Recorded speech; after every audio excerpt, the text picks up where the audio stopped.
We had no faith in it at all because the script was so bad. And it was written day by day. There was nothing clear about it. Ils m'ont dit que je devais tout tenter. Soit j'accompagnais le mari dans l'avion, joué par Paul Hendrick, soit je restais au sol avec Humphrey Bogart. Je ne savais vraiment pas de lequel des deux hommes j'étais amoureuse. Ingrid Bergman, icône légendaire d'Hollywood, menait une double vie secrète qui a stupéfié le monde entier lorsqu'elle a finalement été révélée, 5 ans après sa disparition. Un mystérieux amant s'est manifesté pour confirmer les rumeurs de longue date entourant leur liaison passionnée et interdite. Malgré l'image irréprochable de Bergman au cinéma, sa vie privée était jalonnée de passion, de controverses et de scandales. Sa romance illicite a non seulement retourné une nation entière contre elle, mais a également menacé de ruiner son illustre héritage. Rejoignez-nous pour découvrir l'histoire méconnue de la vie secrète d'Ingrid Bergman, en explorant les vérités cachées derrière sa façade captivante. Jeunesse d'Ingrid. Ingrid Bergman est née le 29 août 1915 à Stockholm, d'un père suédois, Justus Samuel Bergman, et d'une mère allemande, Frida Friedel Henrietta Auguste Louise Bergman. Ses parents se sont mariés à Hambourg le 13 juin 1907. Ingrid doit son prénom à la princesse Ingrid de Suède. Bien qu'elle ait grandi en Suède, elle passait ses étés en Allemagne et parlait couramment l'allemand. Et voici le plus intéressant. Ingrid a été élevée comme enfant unique, ses 2 aînés étant malheureusement décédés en bas âge. Sa mère est également décédée alors qu'elle n'avait que 2 ans et demi. Vous imaginez?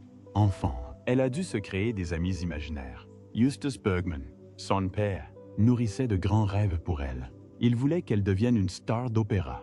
Alors il lui a fait prendre des cours de chant pendant 3 ans. Ingrid fréquentait la Palmgrenska Samskolan, une prestigieuse école de filles de Stockholm. Mais elle n'y était pas vraiment une élève brillante ni très populaire. Son père, Justus, photographe passionné, adorait immortaliser les anniversaires de sa fille à travers son objectif. Elle était son sujet préféré, toujours pleine de vie et de joie. Dancing, se déguisant et se produisant pour les photos de son père. Dans ces dernières années, Bergman remarquait avec humour « J'étais peut-être l'enfant la plus photographiée de Scandinavie. » Cependant, la tragédie frappa en 1929. Justus décéda d'un cancer de l'estomac, alors que Bergman n'avait que 14 ans. La perte de ses 2 parents à un si jeune âge laissa une profonde douleur en elle. Une douleur qu'elle portait sans même s'en rendre compte. Après la mort de son père, Bergman partit vivre chez sa tante paternelle Ellen, qui succombe malheureusement à une maladie cardiaque 6 mois plus tard. Elle emménagea ensuite chez son oncle paternel Otto et sa femme Hulda, qui eurent eux-mêmes 5 enfants. Bergman passa également du temps chez sa tante maternelle, Elsa Adler, qu'elle appelait affectueusement Mutti, conformément à la tradition familiale. Dès son plus jeune âge, Bergman exprima son désir de devenir actrice, revêtant souvent les vêtements de sa défunte mère et montant des pièces dans le studio désormais vide de son père. Polyglotte, elle parlait couramment le suédois, l'allemand, l'anglais, l'italien et le français. Elle a démontré ses talents d'actrice dans chacune de ces langues à différents moments de sa carrière. Son parcours dans le monde du théâtre a débuté lorsqu'elle a reçu une prestigieuse bourse pour intégrer la célèbre Royal Dramatic Training Academy. Ce fut un accomplissement remarquable, car la légendaire Greta Garbo avait déjà bénéficié d'une bourse similaire. Malgré la tradition de l'école qui exigeait 3 années d'études avant d'attribuer un rôle, le talent exceptionnel de Bergman était indéniable.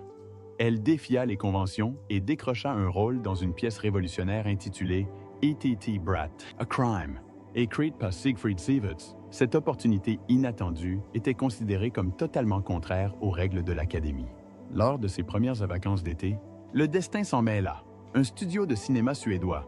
Ils ont reconnu le potentiel de Bergman et lui ont proposé un emploi, la détournant du Royal Dramatic Theatre après seulement 1 an d'études. Dès lors, elle s'est consacrée au monde du cinéma et a entamé une carrière à temps plein dans le cinéma. L'ascension vers la célébrité. L'entrée de Bergman dans le monde du cinéma débuta par un modeste rôle de figurante dans le film Landskamp, 1932. Une expérience qui lui donna le sentiment de marcher sur une terre sainte.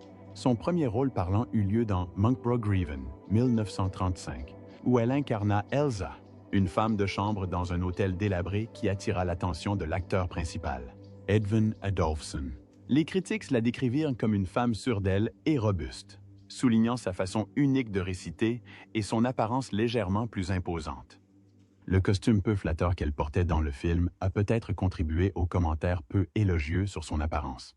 Après sa performance dans Monk Brogg Reven, Bergman s'est vu proposer un contrat avec un studio et a été placé sous la direction du réalisateur Gustav Molander. Suite à cela, Bergman s'est retrouvé sous les feux des projecteurs. Cette fois, elle a interprété le rôle de la fille d'un pêcheur dans le film Ocean Breakers. Un rôle exigeant, mais le talent de Bergman a brillé, captivant le public par son interprétation. Mais son parcours ne s'est pas arrêté là. Elle a eu l'incroyable opportunité de travailler aux côtés de son idole, Gösta Ekman, dans le film Swedenhams.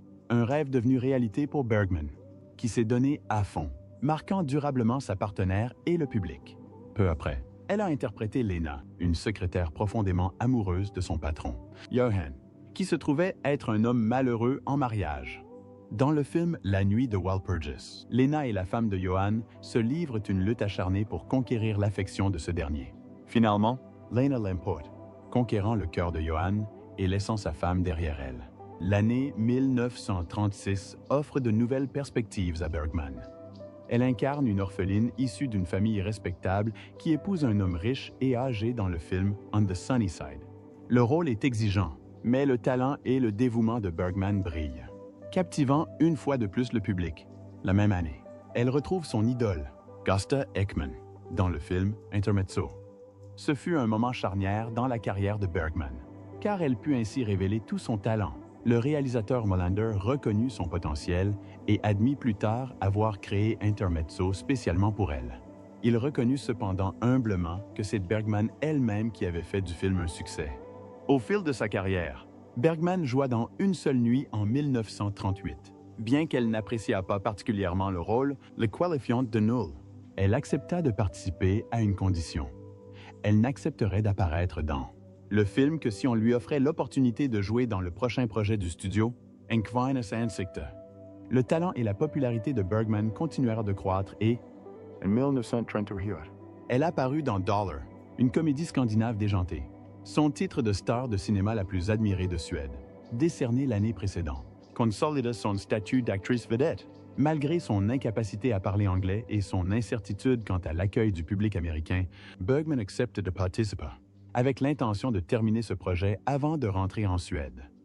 Pendant ce temps, Sun-Marie, Peter Aaron Lindström, restait en Suède avec leur fille Pia, née en 1938.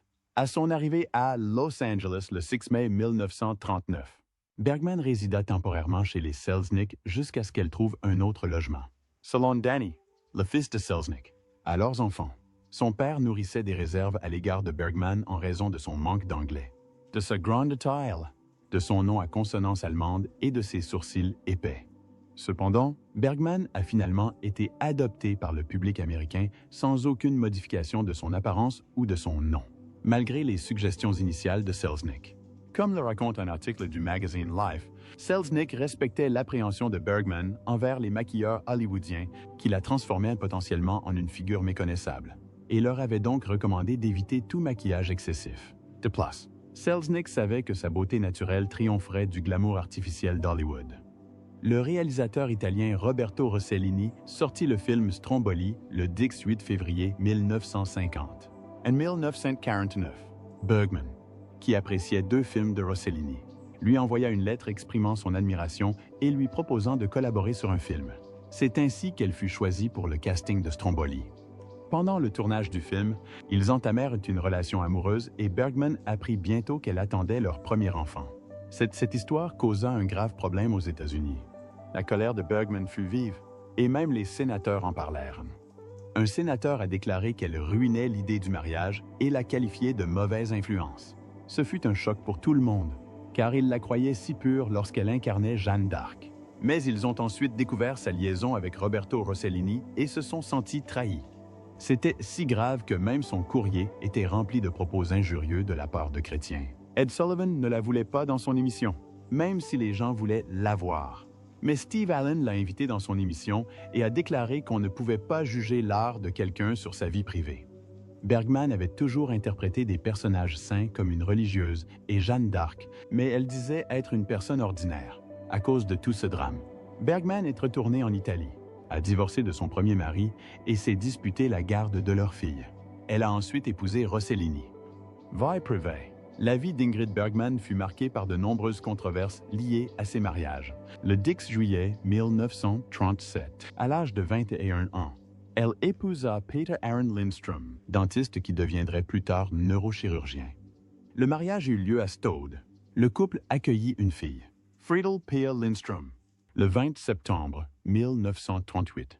En 1940, Bergman retourna aux États-Unis et commença à jouer à Broadway avant de se tourner vers le cinéma hollywoodien. L'année suivante, son mari la rejoignit aux États-Unis, emmenant leur fille avec lui. Tandis que Lindstrom poursuivait ses études de médecine à l'Université de Rochester, dans l'État de New York. Bergman se rendait souvent à New York pour lui rendre visite. Lors de ces visites, elle séjournait dans leur modeste maison en stock qu'ils louaient pour des durées variables, allant de quelques jours à plusieurs mois. Selon un article du magazine Life, Lindstrom se considérait comme le chef incontesté de la famille, une idée que Bergman acceptait volontiers. Il tenait à maintenir une distinction claire entre vie professionnelle et vie privée, méprisant le faste et le glamour d'Hollywood.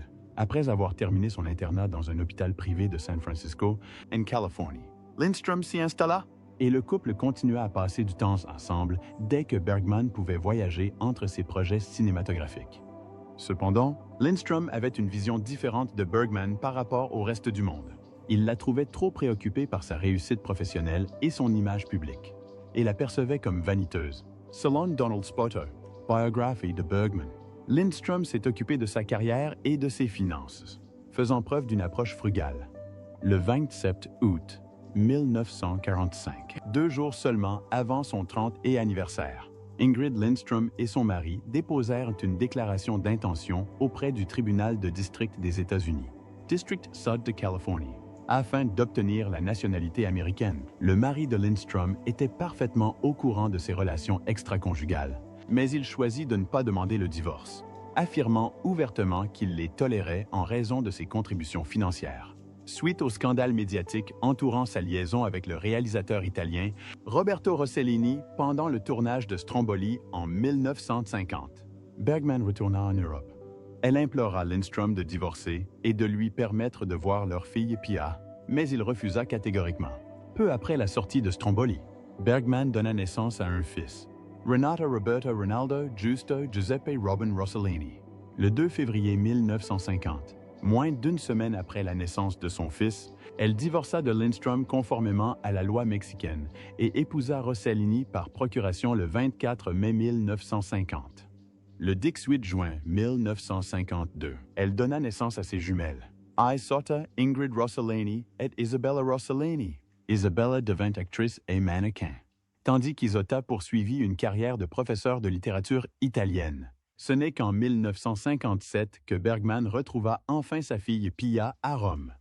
Cependant, l'amertume de Lindstrom envers Bergman persista. Durant le scandale, Bergman reçut des lettres de soutien de Cary Grant, Helen Hayes, Ernest Hemingway, John Steinbeck et d'autres célébrités. Ce scandale public est largement reconnu comme un scandale sexuel majeur à Hollywood au 20e siècle. L'affaire a bénéficié d'une couverture médiatique exceptionnelle, non seulement aux États-Unis, mais aussi à l'international, y compris en Suède, pays d'origine de Bergman. La presse conservatrice suédoise a traité Bergman avec dureté, certains journalistes allant même jusqu'à suggérer qu'elle avait terni la réputation internationale de la Suède. Le scandale a également pris des allures ethnocentriques, dépeignant Rossellini comme un Latin lover immoral, hautement sexualisé et agressif, et a donné à United une image négative des immigrants. Cependant, les féministes suédoises prirent la défense de Bergman, ce qui créa des tensions en Suède entre les journalistes conservateurs et le mouvement féministe naissant, notamment après le retour de Bergman en Suède en 1955. Aux États-Unis, le scandale prit également une tournure xénophobe. Le sénateur Edwin C.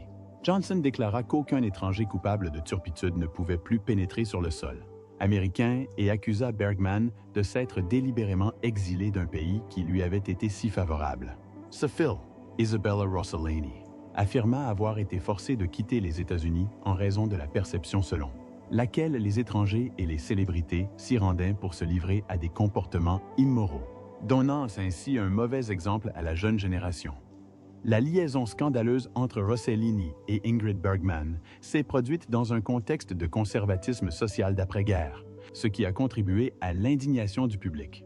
De plus, l'image publique de Bergman, celle d'une personne pure et sainte, a joué un rôle important dans le scandale. Bergman elle-même l'a reconnu, affirmant que son interprétation de Jeanne d'Arc la considérait comme une sainte, mais qu'elle n'était qu'une personne imparfaite. Elle a ensuite expliqué que beaucoup de ceux qui ne la connaissaient qu'à travers, son personnage à l'écran étaient déçus de constater qu'elle n'était pas parfaite. Cependant, son explication n'a pas effacé le fait qu'elle menait une double vie. Le mariage entre Bergman et Rossellini a connu de nombreuses difficultés et s'est finalement soldé par un divorce en 1957. Le cousin de Rossellini, Renzo Avanza, craignait que Bergman ne le détourne de sa carrière cinématographique. Rossellini était possessif et ne laissait pas Bergman travailler avec qui que ce soit d'autre. En 1957, Rossellini eut une liaison avec Sonali Dasgupta lors d'un tournage en Inde. Pour faciliter le départ de Rossellini d'Inde, Bergman rencontre le premier ministre indien, Jawaharlal Nehru, à Londres. Le couple finit par divorcer la même année.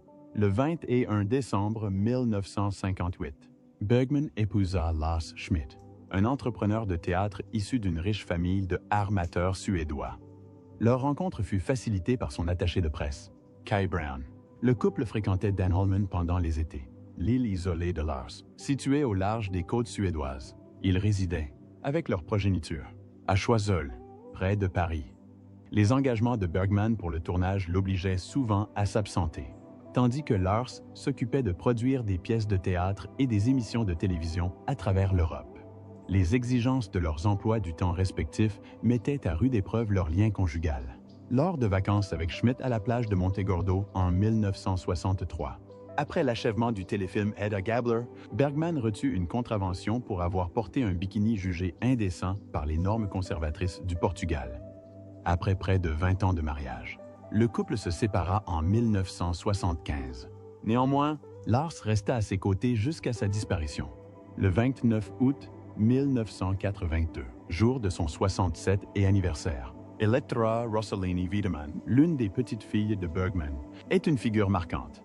En octobre 1978, Bergman accorda une interview pour parler de son dernier rôle au cinéma, Sonate d'automne, qui explorait la relation mère-fille complexe, incarnant une pianiste concertiste qui privilégiait sa carrière à la maternité. Bergman établit un parallèle entre le personnage et sa propre expérience, celle de devoir se séparer de ses filles pour des raisons professionnelles.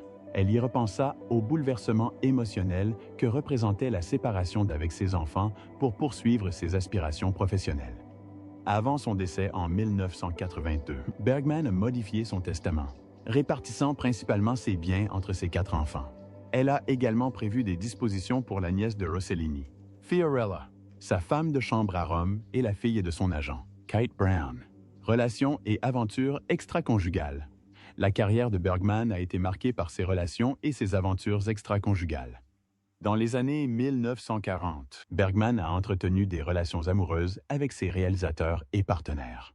Par exemple, elle a brièvement fréquenté Spencer Tracy sur le tournage de Dr. Jekyll et Hyde. Elle a également eu une liaison avec Gary Cooper pendant le tournage de Pour qui sonne le glas. Cooper exprima ses sentiments en déclarant qu'Ingrid Bergman l'aimait plus que quiconque. Mais leur communication cessa immédiatement après la fin du tournage. Dans le livre de Michael Strago, Victor Fleming, un maître du cinéma américain, Janine Basinger décrit Victor Fleming comme profondément amoureux de Bergman et ne s'en remettant jamais vraiment.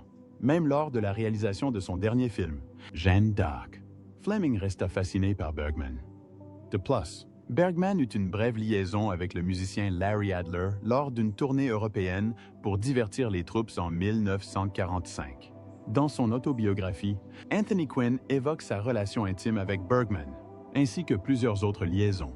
Howard Hughes était également obsédé par Bergman et leur rencontre fut facilitée par Cary Grant et Irene Selznick. Hughes alla même jusqu'à informer Bergman qu'il avait acheté RKO pour elle, durant son mariage avec Lindstrom. Bergman entretint des relations amoureuses avec le photographe Robert Capa et l'acteur Gregory Peck. C'est grâce à l'autobiographie de Bergman que sa liaison avec Capa fut rendue publique, en juin 1945. Alors qu'elle se rendait à Berlin pour divertir des soldats américains, Bergman s'arrêta à Paris et accepta une invitation à dîner où elle rencontra Capa et le romancier Irwin Shaw. Selon son récit, ils passèrent une agréable soirée ensemble. Le lendemain, elle poursuivit son voyage vers Berlin. 2 mois plus tard, Capa était à Berlin pour photographier l'après-guerre, et leurs chemins se croisèrent à nouveau. Troublée par son mariage avec Lindström, Bergman tomba amoureuse de Capa et souhaita quitter son mari. Durant leur séjour à Berlin, Capa gagna suffisamment d'argent pour accompagner Bergman à Hollywood. Bien que le magazine Life lui ait confié la couverture des activités de Bergman, il était insatisfait de la superficialité perçue d'Hollywood. La brève liaison de Bergman avec son partenaire à l'écran, Gregory Peck, dans le film Spellbound, resta secrète jusqu'à ce que Peck la révèle lors d'une interview avec Brad Derrick du magazine People, 5 ans après la mort de Bergman. Peck déclara « Tout ce que je peux dire, c'est que j'éprouvais un amour sincère pour elle, en parlant de Bergman. Et je crois que c'est là que je dois conclure. Nous étions tous les deux jeunes. Elle était jeune. Nous avons été profondément impliqués pendant plusieurs semaines grâce à notre collaboration étroite et intense. » Bergman, luthérienne de confession, se décrivait autrefois avec humour comme une grande Suédoise luthérienne. Sa fille, Isabella Rossellini, reconnaissait l'importante contribution de sa mère à l'indépendance des femmes dans la narration.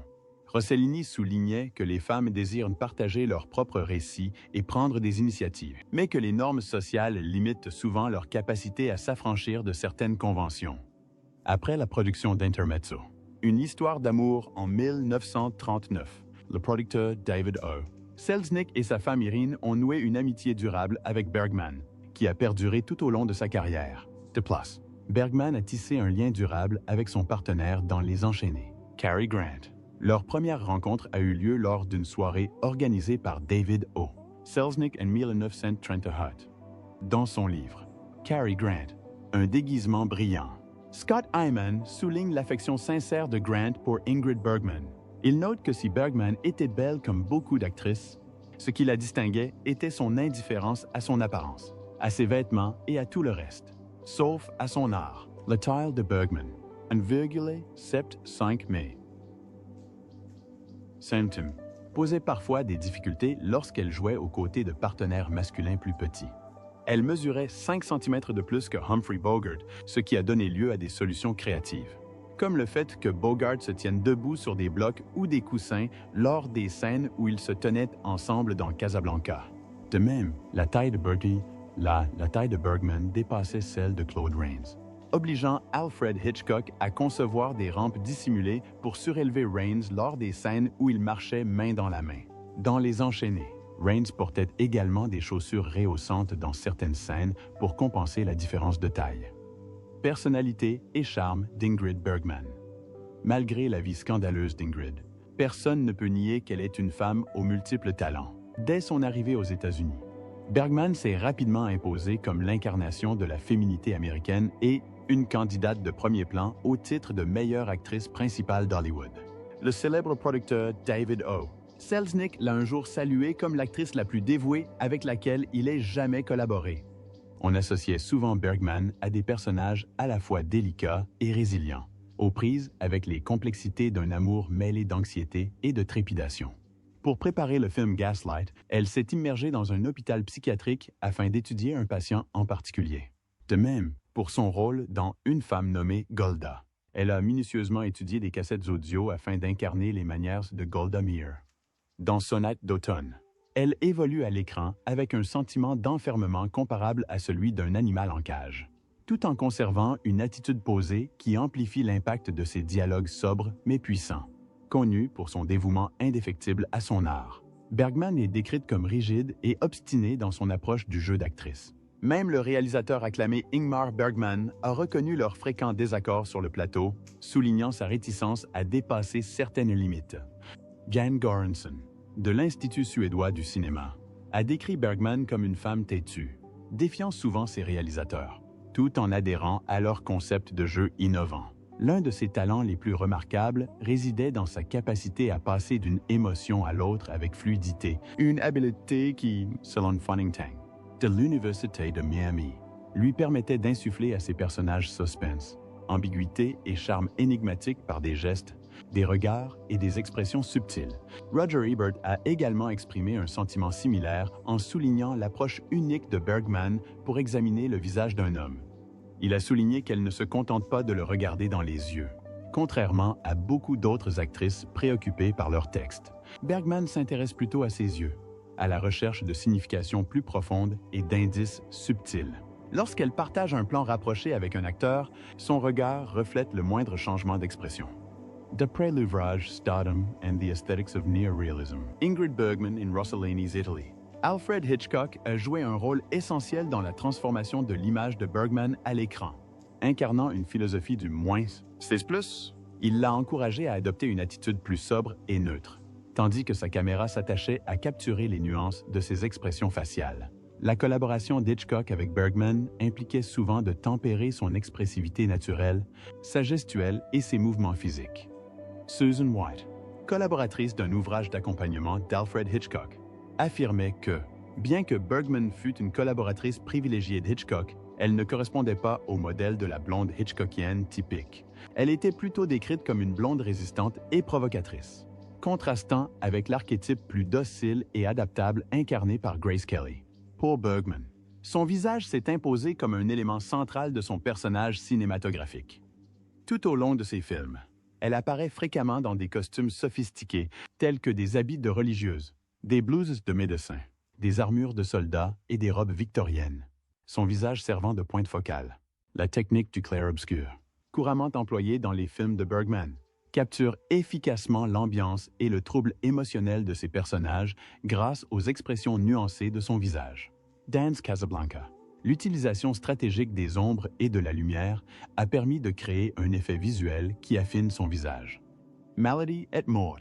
Lors du succès de L'épouse constante à Londres, Bergman fit une découverte bouleversante. Une petite tumeur dure sous son sein gauche. Inquiète, elle ne perdit pas de temps et subit sa première opération dans une clinique londonienne le 15 juin 1974. Malheureusement, ses ennuis ne s'arrêtèrent pas là.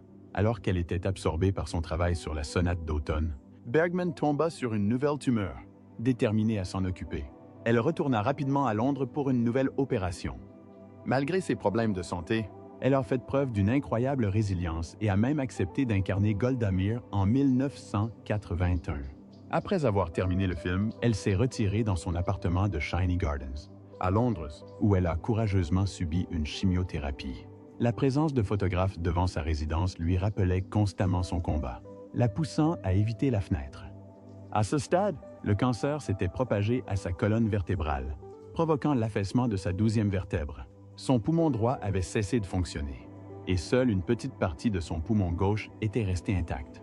À Minuit Pile, le jour de son 67e anniversaire, Bergman s'éteignit tragiquement à Londres, le 29 août 1982. Son ex-mari, Lars Schmidt, et 3 autres personnes étaient à ses côtés, après avoir levé leur dernier verre en son honneur quelques heures plus tôt. Détail poignant, un exemplaire du Petit Prince était ouvert sur une page vers la fin, symbole poignant de son parcours. La cérémonie commémorative a eu lieu en l'église St. Martin in the Fields en octobre, en présence de 200 personnes en deuil, dont ses enfants. Aux côtés des Rossellini et de leurs proches venus de Suède, de nombreux acteurs et partenaires à l'affiche, tels que Liv Ullmann, Sir John Gielgud, Dame Wendy Hilla, Birgit Nielsen et Joss Ackland, étaient présents. Des extraits de Shakespeare ont été récités pendant la cérémonie. Le programme musical comprenait « Ce vieil homme de l'auberge du 6e bonheur », une composition de Beethoven et des extraits de « Le temps passe ». Le petit-fils de Bergman, Justin Daly, se souvenait de l'événement comme d'une scène chaotique avec des centaines de photographes immortalisant l'instant, dont l'un l'avait accidentellement frappé à la tête. Il a déclaré « Au milieu de toute cette agitation, je sentais qu'elle n'était pas seulement ma grand-mère. Elle appartenait à tout le monde. » Elle appartenait au monde. Ingrid Bergman a été incinérée lors d'une cérémonie privée, en présence uniquement de sa famille proche et de 5 amis. Après la crémation au cimetière de Kensal Green à Londres, ses cendres ont été transportées en Suède. La majorité de ces cendres ont été dispersées dans la mer près de l'île de Danholmen, près du village de pêcheurs de Fjällbacka à Bohuslän sur la côte ouest de la Suède, où elle avait passé la plupart de ses étés de 1958 jusqu'à son décès. Les cendres restantes ont été enterrées à côté des cendres de ses parents au cimetière du nord de Norra Begravningsplatsen à Stockholm, en Suède. Héritage. Le décès de Bergman a été largement couvert par les grands médias aux États-Unis et en Europe. Il est à noter que le Los Angeles Times et le New York Post ont tous deux consacré leur première page à cette nouvelle. L'annonce du New York Post se distinguait par sa police rouge vif. Le New York Times, quant à lui, déclarait « Le Washington Post lui a rendu hommage dans un article la décrivant comme une actrice dont la beauté innocente et pourtant provocatrice a fait d'elle l'une des plus grandes stars du théâtre et du cinéma. » La mort de Bergman a profondément attristé de nombreuses personnes, notamment ses partenaires à l'écran, qui ont exprimé leur admiration pour sa ténacité, son courage et sa chaleur humaine. Joseph Cotten la considérait à la fois comme une amie proche et une actrice remarquable. Paul Henreid se remémorait sa beauté saisissante de jeunesse et la décrivait comme une femme forte, aux désirs et aux émotions intenses, menant une vie dynamique. Liv Ullmann a pleuré sa perte, affirmant que Bergman l'avait rendue immensément fière d'être une femme. Leonard Nimoy a également salué sa résilience et son courage, exprimant son immense respect pour elle, tant en tant que personne qu'en tant qu'actrice talentueuse. Il la considérait comme une femme remarquable. Le 30 août 1983, stars, amis et famille se sont réunis à la Mostra de Venise pour rendre hommage à Bergman à l'occasion du premier anniversaire de sa disparition. Parmi les personnalités présentes figuraient Gregory Peck, Walter Matthau, Audrey Hepburn, Roger Moore, Charlton Heston, le prince Albert de Monaco, Claudette Colbert et Olivia de Havilland. Pendant 5 jours, ils ont partagé un dîner et des pleurnicheries tout en méditant sur l'héritage durable de Bergman. Malgré 8 ans de lutte contre le cancer, Bergman a persévéré dans sa carrière et a été salué internationalement pour ses dernières performances. Son biographe Donald Spoto a remarqué « Son courage a prévalu avec une grâce et un courage remarquables. » Le réalisateur George Cukor a résumé son influence sur l'industrie cinématographique en lui disant « Sais-tu ce que j'admire particulièrement chez toi, Ingrid? Ma chère, je peux le résumer par ton authenticité. The camera adore ta beauty. Ton jeu d'actrice et ton caractère unique. » Une star doit posséder un caractère unique. Cela vous distingue comme un talent exceptionnel. Sa carrière d'actrice fut tout simplement ordinaire. Le magazine Life a salué les premières années d'Ingrid Bergman à Hollywood, déclarant que tous ses films ont été un succès et se sont déroulés sans problème de la part de l'actrice elle-même. Elle s'est déclarée pleinement satisfaite de la gestion de sa carrière par David O. Selznick, qui lui a constamment confié des rôles stimulants. Bergman a mis en avant sa passion pour le métier d'actrice plutôt que l'appât du gain, soulignant son dévouement à son métier. Le magazine Life a également souligné sa polyvalence exceptionnelle et sa capacité à incarner une grande variété de personnages à l'écran. Surpassant nombre de ses contemporains, le biographe Donald Spoto a salué Ingrid Bergman comme l'une des stars les plus célèbres de l'histoire du divertissement. Her American debut in Intermezzo, A Love Story, 1939, showcased her natural acting talent and effortless beauty, drawing praise from critics like James Agee for her authentic performances. Bergman's activism against racial segregation, as demonstrated during a press conference in Washington, D.C. in 1946, garnered positive reactions malvindes. Annie Diemnen Bauter, Gomez Posen Ban, Dead Punt, Tanti Bosom, both positive attention and backlash, ultimately leading to a lasting tribute outside the Leisner Auditorium. In addition to her acting career, Ingrid Bergman dedicated her time to entertaining U.S. Army troops in Alaska during World War II and later in Europe post-war. These experiences allowed her to witness firsthand the aftermath of the conflict, further shaping her perspective on the importance of using her platform for social causes.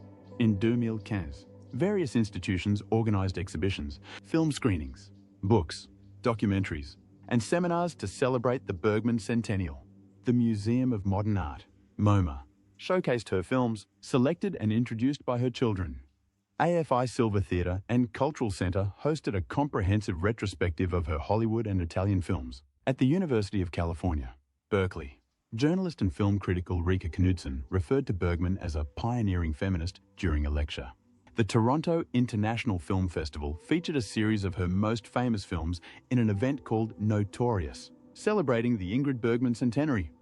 Thanks for watching, and see you in the next video.